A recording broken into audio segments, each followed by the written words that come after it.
Assembly ఎన్నికల్లో భాగంగా కరీంనగర్ నియోజకవర్గ ఓటర్ మహాశయులు ఎందరో చాలా మంది వ్యక్తులు ప్రేమ అభిమానంతో ఆప్యాయతతో ఆ కాంగ్రెస్ పార్టీ తుమ్మల శ్రీనివాసరావు నాకు వాళ్ళకు సాధ్యమైనంత వరకు శాశక్తుల ఓట్లు వేసి ముందుకు తీసుకెళ్తున్న వారందరికీ అదేవిధంగా దానికి సహకరించిన పత్రికా విలేకరులకు ప్రతి ఒక్కరికి పేరు పేరున మరొకసారి నా తరపున కృతజ్ఞతలు తెలియజేస్తున్నాము. ముఖ్యంగా గెలుపు ఓటమి అనేది సహజం. ఏదేమైనప్పటికీ కూడా కరీంనగర్ నియోజకవర్గ ప్రజలకు మేము ఏదైతే సభలలో కానీ సమావేశాలలో కానీ 6 గ్యారంటీ స్కీమ్లు 14 అంశాలతో వాళ్ళకి వివరించి చెప్పాము. అదే 6 గ్యారంటీ స్కీమ్ను ఖచ్చితంగా అమలు పరిచే యోచనలో మేము ముందుంటాము. ఈరోజు ముఖ్యంగా రాష్ట్రంలో కాంగ్రెస్ పార్టీ అధికారంలోకి వచ్చింది. దానికి గాను రేపటి రోజు మన ప్రముఖులు ముఖ్యులు గౌరవనీయులు రేవంత్ రెడ్డి గారు ప్రమాణ స్వీకార కార్యక్రమం ఉంటుంది. ఇందులో భాగంగా యావత్ కరీంనగర్ నియోజకవర్గ ప్రజానీకానికి ఎప్పుడు మేము మీ ముందుంటాం. మీకు ఏదైతే మాట ఇచ్చామో ఆ మాట నిలబెట్టుకునే పనిలో నిమగ్నమవుతాం. అందుబాటులో ఉండడానికి సిద్ధంగా ఉంటాం. ఎప్పుడు కానీ మీకు ఏ అవసరం ఉన్నా ఏ సందర్భంలో కానీ కరీంనగర్ డిసిసి ఆఫీసు మీకు ఎల్లవెల్లా అందుబాటులో తలుపులు తెరిచే ఉంటాయి.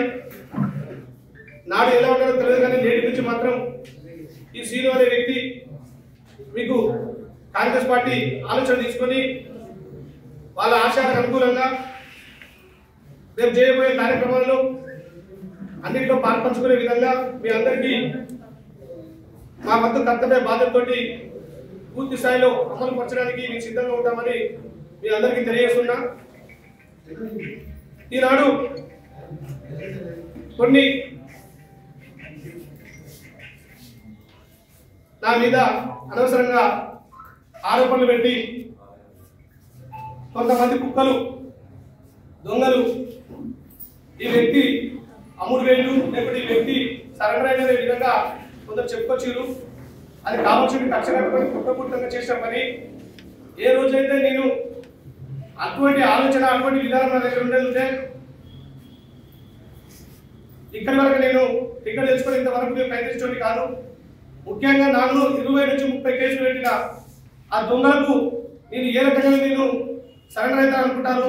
అది ఒకటి నేను ఆ దొంగలకు బుద్ధి చెప్తున్నా. బుద్ధి చెప్పే ఆలోచనలో నిమగ్నమైతా వారు ఎక్కడ వీలైన కాలంలో వాళ్ళకు తోచిన ప్రకారంగా ఎన్నో అపరిధులు పాలు చేసుకుంటూ బురదల విషయంలో వాళ్ళు సక్సెస్ అవుతున్నారు అనుకున్నారు. కానీ కాకపోతే ముందుంది దేని కానీ నిజం నిర్భయంగా బయటకు రావడానికి కొంచెం సమయం అవసరం ఉంటుంది. ఆ సమయం వచ్చేసరికి కొన్ని ఇబ్బందికరంగా ఎదుర్కొంటుకోవచ్చు. కానీ చివరికి మాత్రం ఏదైతే నికాస్గా నిజమైన ఉంటుందో అది ప్రజల మధ్యలకు మరియు పత్రిక విలేకరుల మధ్యకు వస్తుంది. ఆ రోజు ఎలక్షన్ సమయంలో ఒక వ్యక్తి ఏమో బీజేపీకి మొగ్గు చూపుతున్నాడు, ఒక వ్యక్తి అన్నాడు. ఒక వ్యక్తి ఏమో ఇంకో రకంగా అతనికి అందుబాటులో సరెండర్ అయినాడు అంటారు. ఎక్కడ కూడా నేను ఎప్పుడు కూడా అటువంటి ఆలోచనలు ఉన్న వ్యక్తిని కాదు. నేను కసి తీసుకుందామని వచ్చే విధానం ఉన్న వ్యక్తిని. కానీ ఎన్ని ఇబ్బందులు పెట్టినో పత్రిక విలేకరులకైతే ప్రజానికానికి తెలిసిన విషయమే. అటువంటి కసి మీద ఉన్న వ్యక్తిని ఏ రోజు కూడా ఎక్కడ కూడా నేను సరెండర్ అయ్యే ఆలోచనలు అటువంటి ఉద్దేశం చిన్నగా 0% కూడా ఉన్నది. వాడేవాడని అమ్ముడు పోతే మేము ఏదైనా తీసుకోవడానికి సిద్ధం. కానీ ఏ రోజు కూడా ప్రజలను మధ్యలో పెట్టి ఈ ప్రజానికాన్ని ఒక బాధ్యత తీసుకొని ఒక వ్యక్తి దగ్గరికి పోయి నేను సరెండర్ అనేది అది చాలా తప్పు విషయాన్ని పరిగణలోకి తీసుకుంటుంది. ఈరోజు ఎంతో మంది ఇప్పటికీ కావాల్సిన కొంతమంది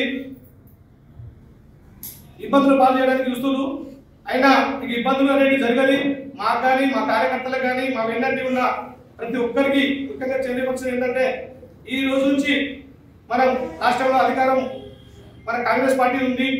కానీ వాళ్లకు చేసినట్టుగా అరాచకాలు కానీ అన్యాయాలు కానీ మనం చేసే ఉద్దేశం లేదు. ప్రజా పరిపాలన సరి అయిన ప్రజా పరిపాలన మనం అందిద్దాం.